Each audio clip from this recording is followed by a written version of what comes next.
Good morning student. I am Rajan Jha, assistant professor, Marwari college, Ranchi. यह video semester 4 के student के CC10 paper का international trade का हेक्चर-ओहलिन model से है। इसी को फैक्टर इंडाउनमेंट थियोरी भी कहा जाता है। यह थियोरी हेक्चर-ओहलिन दो अलग अलग इकोनॉमिस्ट थे, इन्होंने मिलकर दिया था। सबसे पहले हेक्चर ने 1920s में एक पेपर प्रेजेंट किया था। उसी पेपर में इन्होंने जो कॉम्परेटिव कॉस्ट थ्योरी था उसी को इन्होंने एक्सप्लेन किया, क्योंकि रिकार्डो जो थ्योरी दिए थे उसमें कॉम्परेटिव कॉस्ट को एज्यूम किए थे, वो किस तरीके से होगा उसको इन्होंने नहीं एक्सप्लेन किया था। लेकिन जिस समय हेक्चर ने अपना पेपर दिया उस समय इस थ्योरी की बहुत चर्चा नहीं थी। उनके स्टूडेंट थे जो लगभग 7-8 साल 10 साल बाद उन्होंने इस पे काम किया। उनका नाम था बर्टिल ओहलिन। बर्टिल ओहलिन ने इस थ्योरी को एक्सप्लेन किया, इसको डिफाइन किया, इसको और साइंटिफिक बना के, डायनामिक बना के उन्होंने प्रेजेंट किया। तो कहा जाता है कि यह थ्योरी, इसीलिए इसको दोनों नाम से जाना जाता था, दोनों के नाम को ऐड करके हेक्चर एंड ओहलिन। ये जो है सो हमने पहले चर्चा किया कि दो ऐसा इशू था जिसको comparative cost theory, absolute cost theory ने छोड़ दिया था, उसको इन्होंने एक्सप्लेन किया। सबसे पहले this theory explains the basic of comparative advantage. मतलब कंपैरेटिव एडवांटेज का क्या आधार है, इसका आंसर उन्होंने नहीं, रिकार्डो ने और ना स्मिथ ने, दोनों में से किसी ने नहीं दिया था। तो यहाँ पे हम लोग इस थ्योरी में देखेंगे कि ये रिलेटिव डिफरेंस जो है कमोडिटी का और प्राइस का, उसके कारण इस तरह का कंपैरेटिव एडवांटेज होता है, वो एक बेसिक है। दूसरा है कि this theory analyse the effect that international trade has on the earning of factors of production in two trading nation.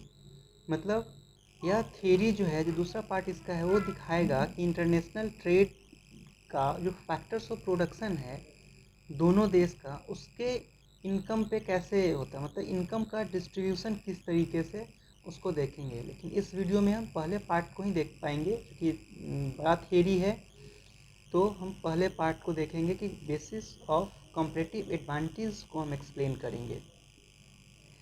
और उस बेसिक को दिखाने के लिए इन्होंने दो फैक्टर को लिया है। एक है, उसको बोलते हैं फैक्टर इंटेंसिटी और फैक्टर एबंडेंस। इसी दोनों पे यह थ्योरी आधारित है। नेक्स्ट स्लाइड में हम देख रहे हैं एजम्पशन, कि यह थ्योरी किन एजम्पशंस पे आधारित है। तो इसके कुछ इंपॉर्टेंट एजम्पशंस है जिसको हमने यहाँ पे मेंशन किया है। There are two nations, two commodities and two factors of production, means 2x2x2 model. Both nations use the same technology in production. Commodity X is labor intensive and Y is capital intensive in both nations. There is incomplete specialization in production in both nations. Tastes are equal in both nations. Perfect competition in both commodities and factor market in both nations. There is no transportation costs, tariffs and other barriers to free flow of trade. All resources are fully employed in both nations. International trade between two nations is balanced. इसको हम समझते हैं कि यह theory किस तरीके से काम कर, किस किस एजम्पशन, किन किन मान्यताओं पे यह आधारित है। तो सबसे पहला जो हम बोले हैं कि दो देश होंगे, दो वस्तुएं होंगी और दो उत्पादन के साधन होंगे।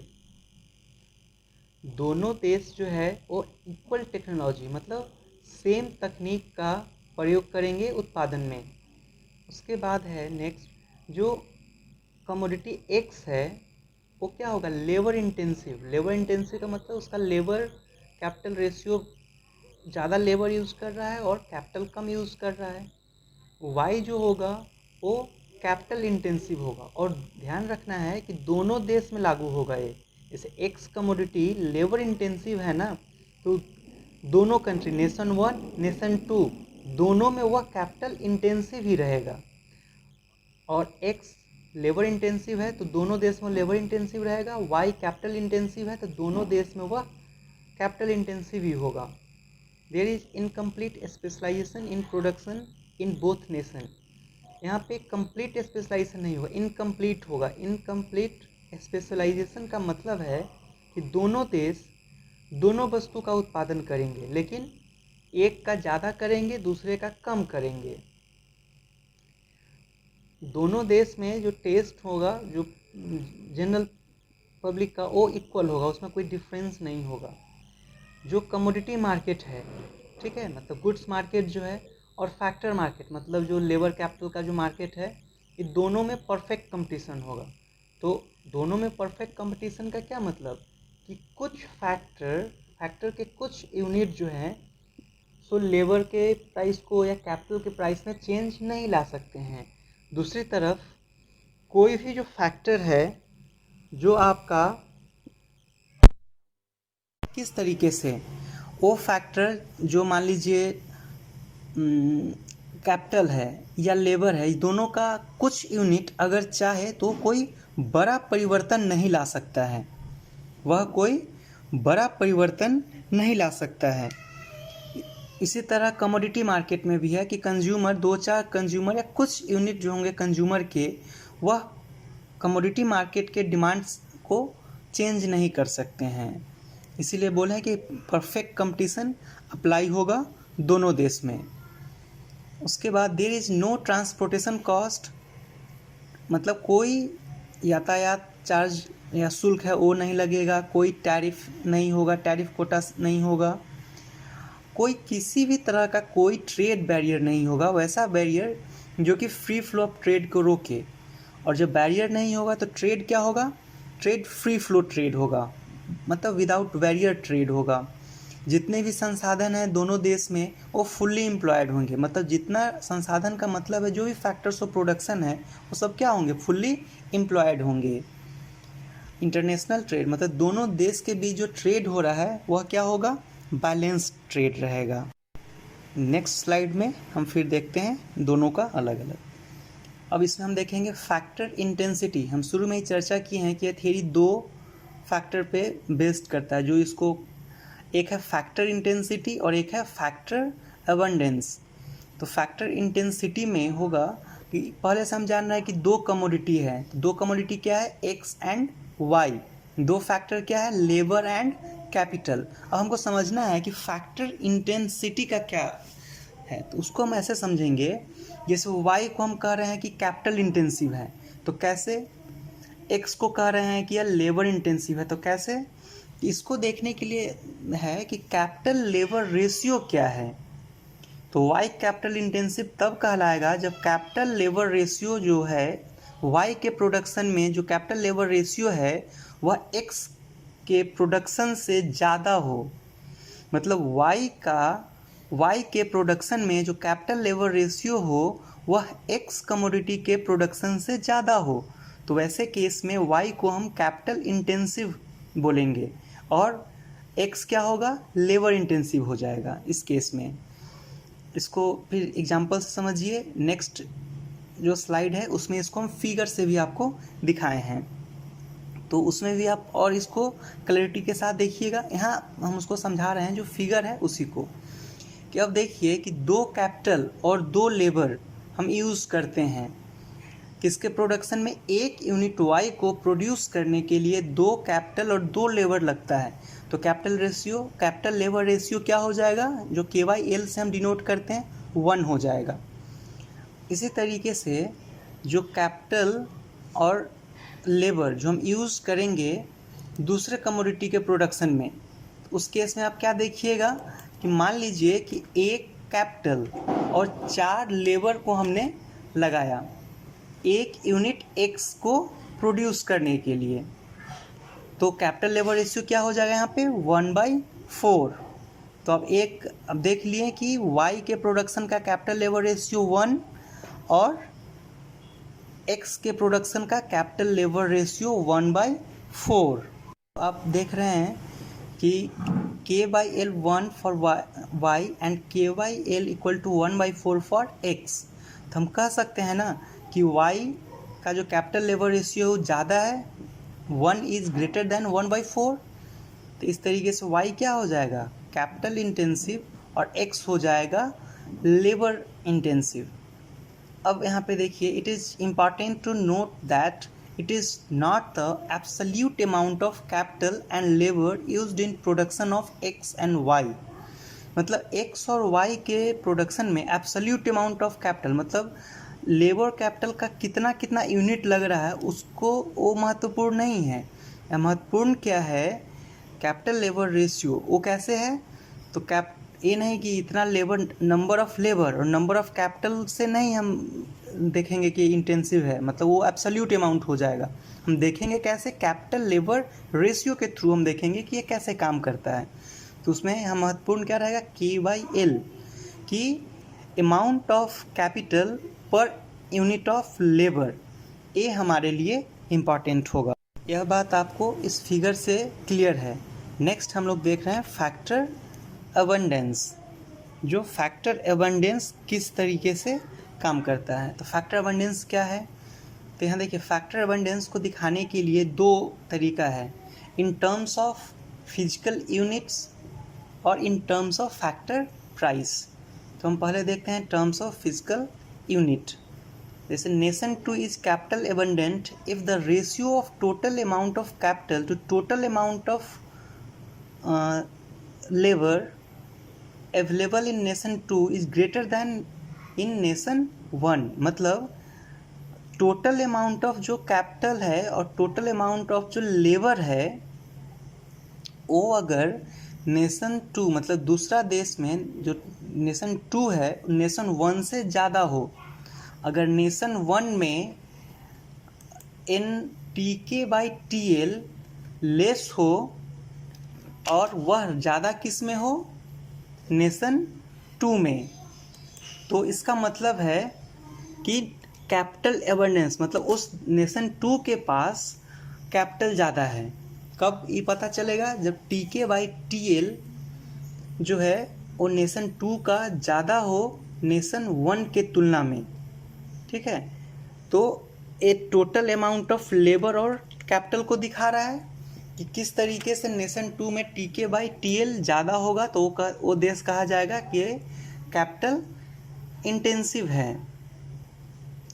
तो यहाँ भी हम देख रहे हैं कि यहाँ भी टोटल अमाउंट ऑफ लेबर और टोटल अमाउंट ऑफ कैपिटल अलग अलग मतलब नहीं होगा, एब्सोल्यूट अमाउंट नहीं होगा। हमेशा ध्यान रखिएगा कि जहाँ भी होगा ये रिलेटिव अमाउंट होगा, और रिलेटिव अमाउंट वही हम रेशियो से दिखाते हैं। जैसे वहाँ पे आपको हम K/L का रेशियो दिखाए थे, यहाँ पे TK/TL मतलब total amount of capital to total amount of labour को हम दिखाते हैं। तो यह दिखाया आपका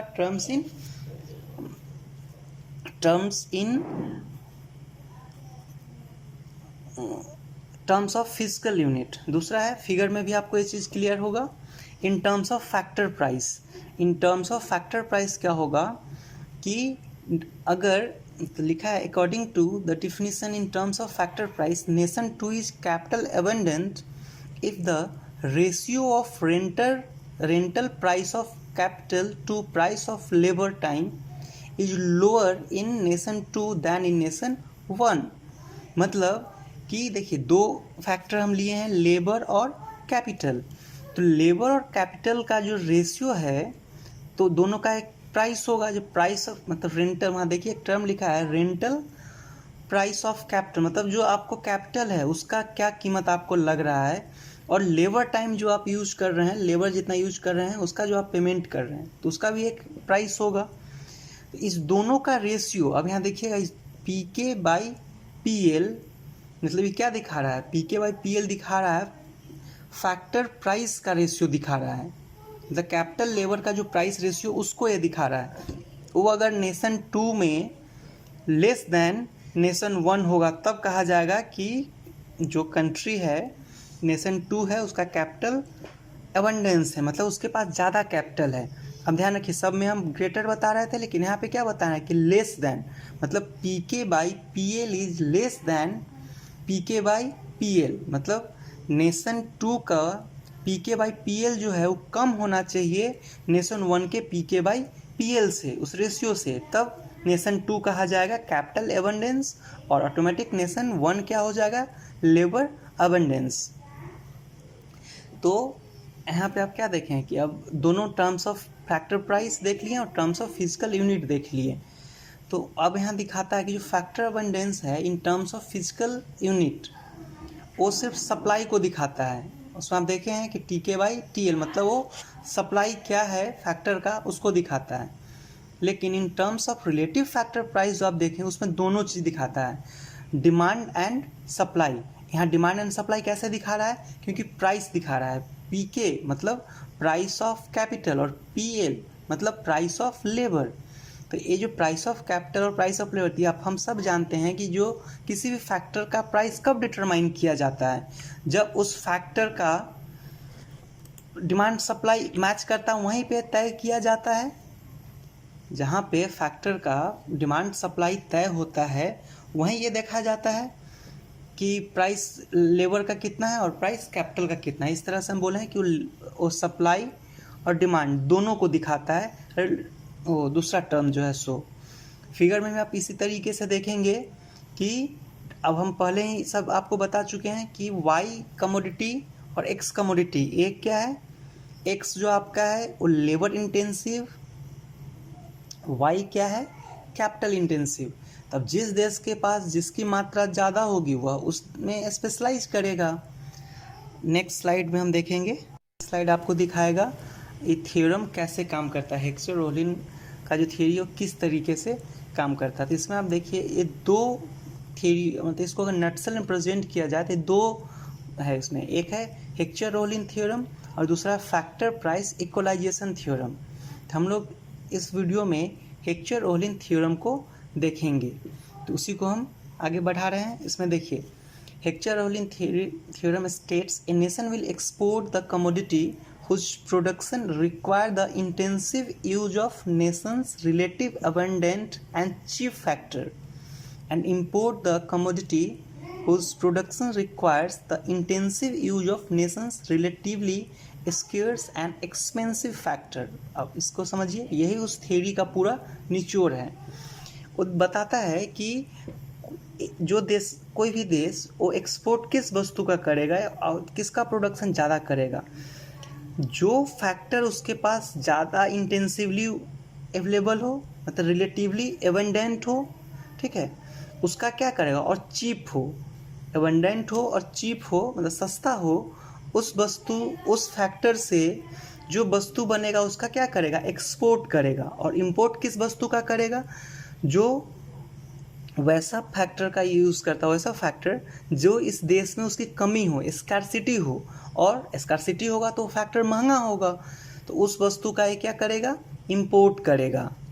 तो इसको समझिए कि जो रिलेटिवली लेबर रिच कंट्री है वो एक्सपोर्ट किसका करेगा, जो उसका, मान लीजिए अगर हम किसी एक देश की तुलना करें तो जो हमारे, मान लीजिए भारत अगर लेबर ज़्यादा है तो मान लीजिए लेबर रिच नेशन, तो labour rich nation export the relatively labour intensive commodity, तो हम क्या करेंगे, लेबर इंटेंसिव कमोडिटी का एक्सपोर्ट करेंगे, and import the relatively capital intensive commodity, और इंपोर्ट किसका करेंगे, जो कैपिटल इंटेंसिव होगा, जिसमें ज़्यादा कैपिटल लगता होगा।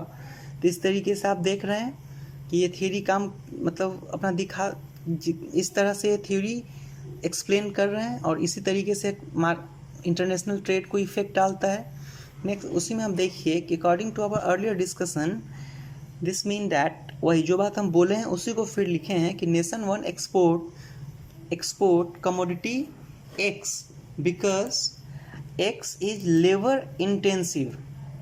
एक्स क्या है, लेबर इंटेंसिव है, और नेशन वन क्या है, लेबर एबंडेंस है। तो नेशन वन क्या करेगा, एक्सपोर्ट करेगा एक्स कमोडिटी का, क्योंकि एक्स लेबर इंटेंसिव है और इसके उस देश में लेबर ही ज़्यादा उपलब्ध है। और इंपोर्ट किसको करेगा, इंपोर्ट करेगा वाई कमोडिटी का। इसी तरह नेशन टू में क्या होगा, nation two export Y commodity, क्योंकि Y is capital intensive and capital is relatively abundant and cheap factor in nation two. और नेशन टू में क्या है कि कैपिटल जो है अबंडेंट है मतलब अधिक मात्रा में है और सस्ता है, तो नेशन टू इंपोर्ट करेगा एक्स कमोडिटी और एक्सपोर्ट करेगा वाई कमोडिटी। नेक्स्ट उसी में देखते हैं, this theorem isolate the difference in relative factor abundance और factor endowment among the nations as the basic cause और determinant of comparative advantage and international trade. मतलब ये जो थियरी है ये रिलेटिव फैक्टर एबंडेंस के थ्रू दिखाता है कि किस तरीके से कंपैरेटिव एडवांटेज होगा, क्योंकि यहाँ रिलेटिव फैक्टर को देखा जाएगा। रिलेटिव फैक्टर अबंडेंस जिसके पास होगा वो उस वस्तु का एक्सपोर्ट करेगा, और जो रिलेटिव फैक्टर स्कार्स होगा, कमी होगा, उसका वो इंपोर्ट करेगा। इसको फैक्टर इंडाउनमेंट भी कहते हैं। तो ये जो फैक्टर इंडाउनमेंट है इस थ्योरी को फैक्टर इंडाउनमेंट थ्योरी के नाम से भी जाना जाता है। नेक्स्ट स्लाइड में इसको हम पिक्चर के फॉर्म में आपको एक्सप्लेन करते हैं। ये थ्योरी जो है ये आपको एक्सप्लेन करता है कि किस तरीके से कंपैरेटिव एडवांटेज जनरेट होता है। पहले के थ्योरी में आप क्या देख रहे थे कि वो सिर्फ एज्यूम करता है, ये यहाँ पे दिखाता है कि किस तरीके से कंपैरेटिव एडवांटेज होता है, कैसे जगह लेता है, किस तरीके से काम करता है। अब देखिए इसमें एक ही फिगर में आपको दो दिख रहा है, प्री ट्रेड एक पोस्ट ट्रेड। तो प्री ट्रेड और पोस्ट ट्रेड किस तरीके से होगा, तो पहले देखिए प्री ट्रेड का मतलब नो ट्रेड, मतलब दोनों देश के बीच कोई व्यापार नहीं हो रहा है। तो जो इंडिफरेंस कर्व है बना हुआ ब्लू कलर में, इंडिफरेंस कर्व 1 को देखिए। 1 में क्या है कि नेशन 1 के ए पॉइंट और नेशन 2 के ए डैश पॉइंट पे इक्विलिब्रियम है। और देखिए यहाँ पे जो इंडिफरेंस कर्व है एक ही इंडिफरेंस कर्व हम यूज़ कर रहे हैं। ये इसलिए यूज़ किया गया है कि दोनों देश में हम एजम्पशन लिए हैं कि जो टेस्ट है कमोडिटी का वो दोनों में सेम है, दोनों कमोडिटी के, मतलब टेस्ट सेम है दोनों देश का, इसीलिए। तो अब इक्विलिब्रियम नेशन 2 का इक्विलिब्रियम कहाँ पे है, ए डैश पे, और नेशन 1 का इक्विलिब्रियम ए पॉइंट पे। वो इक्विलिब्रियम की स्थिति में है, दोनों अपने अपने देश में, दोनों अपना अपना जितना ज़रूरत है उतना वो नेशन 2 एक्स वाई का भी कर रहा है और नेशन 1 भी एक्स और वाई का कर रहा है। लेकिन फिगर से आपको क्लियर हो रहा है कि नेशन 2 जो है आपका जो वाई एक्सिस पे वो ज़्यादा ऊपर है। तो क्या दिखाता है कि वहाँ पे वाई का प्रोडक्शन ज़्यादा होने की संभावना है। वो पीपीसी कर्व ही हमको दिखाता है, प्रोडक्शन पॉसिबिलिटी कर्व। तो ये क्या दिखा रहा है कि वाई कमोडिटी जो है कैपिटल इंटेंसिव है, और देश 2 जो है, जो नेशन 2 है, वो यही दिखा रहा है कि हम कैपिटल एबंडेंस है उसके पास और वो वाई का प्रोडक्शन ज़्यादा करेगा। नेशन 2 का पीपीसी कर्व देखिए तो एक्स एक्सिस की ओर ज़्यादा है, मतलब एक्स कमोडिटी का उत्पादन करेगा, जो क्या है इसका लेबर इंटेंसिव है, तो ज़्यादा उत्पादन करेगा या लेबर इंटेंसिव कमोडिटी का, और कम करेगा कैपिटल वाले का। अब पोस्ट ट्रेड देखिए, अब जब दोनों देश के बीच ट्रेड स्टार्ट होता है तो ये कैसे काम करेगा। दोनों देश के बीच ट्रेड होगा तो हम क्लियर आप समझ चुके हैं कि नेशन 2 कैपिटल इंटेंसिव है और वाई कैपिटल इंटेंसिव कमोडिटी है। नेशन 2 कैपिटल एबंडेंस है और वाई कैपिटल इंटेंसिव है। तो नेशन 2 क्या करेगा, वाई कमोडिटी का प्रोडक्शन बढ़ाएगा और एक्स का प्रोडक्शन को कम करेगा। तो नेशन 2 का देखिए कि वह जो है अपना प्रोडक्शन जो है एक्स का कम करता है, उसको कहाँ ला देता है, वो सी के मतलब ई डैश सी, मतलब इस साइड वो करता है। उसके बदला में वो क्या कर रहा है अब कि एक्सपोर्ट कर रहा है। कितना अमाउंट एक्सपोर्ट कर रहा है वो, तो B dash C dash amount को एक्सपोर्ट किया, बदले में उसको E dash C dash X commodity मिला। अब इंपोर्ट किसको किया, हो E dash C dash import किया, B dash C dash export किया वो कंट्री। इसी तरह नेशन 2 का देखिए, नेशन 2 में भी इसी तरीके से है कि ट्रेड के बाद ये क्या करेगा, क्लॉथ का प्रोडक्शन बढ़ाएगा और एक्स कमोडिटी का प्रोडक्शन बढ़ाएगा और वाई कमोडिटी का प्रोडक्शन जो है उसको पहले के लेवल से कम करेगा। क्योंकि पार्शियल स्पेशलाइजेशन है, कंप्लीट स्पेशलाइजेशन नहीं है, तो थोड़ा सा ये क्या कर दिया, अपना क्लॉथ का कम कर दिया। तो अब क्या करने लगा कि बी सी BC अमाउंट जो है वो यह एक्सपोर्ट करेगा। BC अमाउंट जो एक्स कमोडिटी है वो एक्सपोर्ट करेगा, बदले में CE अमाउंट जो है उसको ये इंपोर्ट करेगा। तो अब देखिए जो दोनों का इक्विलिब्रियम कहाँ पे मिल रहा है, IC2 पे, जो सेकेंड इंडिफरेंस कर्व है आपका वहाँ पे दोनों का इक्विलिब्रियम E और E डैश है, तो दोनों एक पॉइंट पे है, E डैश E डैश दोनों इक्वल है। तो ये फिगर क्या दिखाया आपका, जो अब पहले IC1 पे था उससे IC2 पे चला गया। IC2 पे मतलब जो लोअर इंडिफरेंस कर्व से हाई इंडिफरेंस कर्व पे गया, तो गेन हुआ, दोनों देश को गेन हुआ। जो आप बीच में एक प्राइस लाइन देख रहे हैं, ठीक है, वो क्या दिखा रहा है, जो P जो आपका लिखा हुआ है वो प्राइस लाइन दिखा रहा है नया। तो क्या दिखा रहा है कि दोनों वस्तु E और E डैश, मतलब ये जो दोनों का इंडिफरेंस प्रोडक्शन पॉसिबिलिटी कर्व है उससे ऊपर का पॉइंट है। E और E डैश जो है एक ही पॉइंट है, वो क्या दिखा रहा है कि दोनों देश के प्रोडक्शन पॉसिबिलिटी कर्व से ऊपर है। मतलब अगर ट्रेड नहीं करता तो दोनों देश अपने प्रोडक्शन पॉसिबिलिटी कर्व पे ही, PPC कर्व पे ही प्रोडक्शन करता, उससे ज़्यादा नहीं करता, इसके कैपेसिटी से बाहर था। लेकिन ट्रेड के बाद देखिए कि वह E पॉइंट पे है, जो ट्रेड से पहले IC2 कर्व प्री ट्रेड वाले फिगर में देखिए वो संभव नहीं था इसके लिए, लेकिन इसमें अब क्या है, संभव है। वह E डैश पे चला गया, तो वो इक्विलिब्रियम को शो करता है कि किस तरीके से इक्विलिब्रियम काम करता है। जो आपको यहाँ दिखाया गया है उसी को नेक्स्ट स्लाइड में एक्सप्लेन किए हैं, उसी को आप देखिएगा। इसमें आप आसानी से देख सकते हैं कि प्री ट्रेड में क्या था, कि दोनों कंट्री किस तरह से काम कर रहा था, दोनों का इक्विलिब्रियम देख रहे हैं। फिर पोस्ट ट्रेड में आप देखिएगा कि जो हम पहले से एक्सप्लेन किए उसी को यहाँ पे लाए हैं कि nation 1 has comparative advantage in X and nation 2 in Y। तो कंट्री नेशन 1 है उसको किस में एक्सपर्टाइज है, X में, और नेशन 2 को Y में। इस तरीके से जो फिगर में वहाँ एक्सप्लेन किए हैं कि नेशन 1 कितना एक्सपोर्ट करेगा, उसके बदला वो क्या इंपोर्ट करेगा, नेशन 2 क्या एक्सपोर्ट कर रहा है, उसको हम इस में आपको क्लियर करके दिखाए हैं। तो यह आपका हेक्सर-रोलिन थ्योरम है।